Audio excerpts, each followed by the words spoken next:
Assalamualaikum warahmatullahi wabarakatuh. Saya akan memaparkan materi saya yang berjudul gangguan haid dysmenorrhea. Yang pertama, definisi dysmenorrhea. Dysmenorrhea adalah nyeri saat haid yang terasa di perut bagian bawah dan muncul sebelum, selama, atau setelah menstruasi. Nyeri dapat bersifat kolik atau terus-menerus. 2. Klasifikasi dysmenorrhea. Nyeri haid dapat dibagi menjadi dysmenorrhea spasmodik dan dysmenorrhea kongestif. Nyeri spasmodik. Nyeri spasmodik terasa di bagian bawah perut dan berawal sebelum masa haid atau segera setelah masa haid mulai.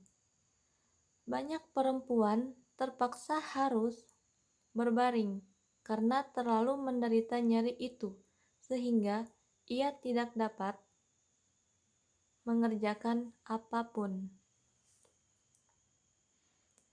Nyeri kongestif. Penderita dysmenorrhea kongestif yang biasanya akan tahu sejak berhari-hari sebelumnya bahwa masa haidnya akan segera tiba. Mereka mungkin akan mengalami pegal, sakit pada buah dada, perut kembung, tidak menentu, BH terasa terlalu ketat, sakit kepala, sakit punggung, pegal pada paha, merasa lelah atau sulit dipahami, mudah tersinggung, kehilangan keseimbangan, menjadi ceroboh, terganggu tidur, atau muncul memar di paha dan lengan atas. Nyeri haid dapat dibagi menjadi dysmenorrhea primer dan dysmenorrhea sekunder. Dysmenorrhea primer. Dysmenorrhea primer adalah nyeri haid yang dijumpai tanpa adanya kelainan pada alat-alat genital yang nyata. Dysmenorrhea primer terjadi beberapa waktu setelah menarche, biasanya setelah 12 bulan atau lebih. Oleh karena siklus-siklus haid pada bulan-bulan pertama setelah menarche umumnya berjenis anovulator yang tidak disertai dengan rasa nyeri. Dysmenorrhea sekunder. Dysmenorrhea sekunder adalah nyeri haid yang disertai kelainan anatomis genitalis. 3. Gejala dysmenorrhea. Dysmenorrhea menyebabkan nyeri pada perut bagian bawah yang bisa menjalar ke punggung bagian bawah dan tungkai. Nyeri dirasakan sebagai kram yang hilang timbul atau sebagai nyeri tumpul yang terus-menerus ada. Biasanya nyeri mulai timbul sesaat sebelum atau selama menstruasi, mencapai puncaknya dalam waktu 24 jam dan setelah 2 hari akan menghilang. Keempat, faktor penyebab dan faktor resiko.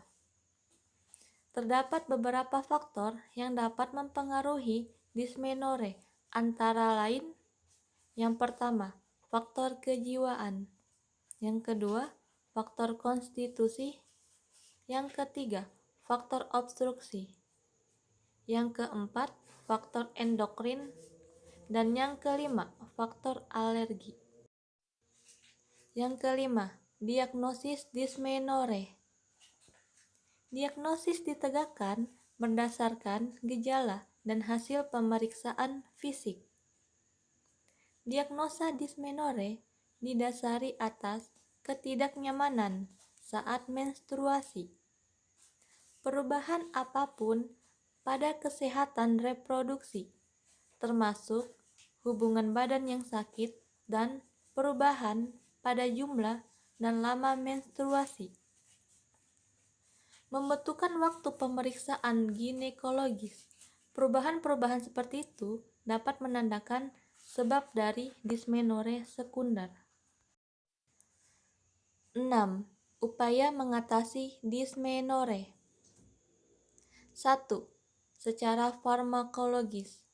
Upaya farmakologis yang dapat dilakukan dengan memberikan obat analgesik sebagai penghilang rasa sakit.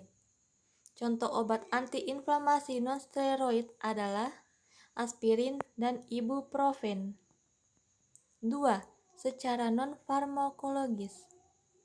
Penanganan nyeri secara non-farmakologis terdiri dari yang pertama, stimulasi dan masase. Yang kedua, terapi es dan panas. Yang ketiga, Transcutaneous Electrical Nerve Stimulation atau TNS. 4. Distraksi. Dan yang kelima, relaksasi. Sekian video dari saya. Lebih dan kurangnya mohon dimaafkan. Wassalamualaikum warahmatullahi wabarakatuh.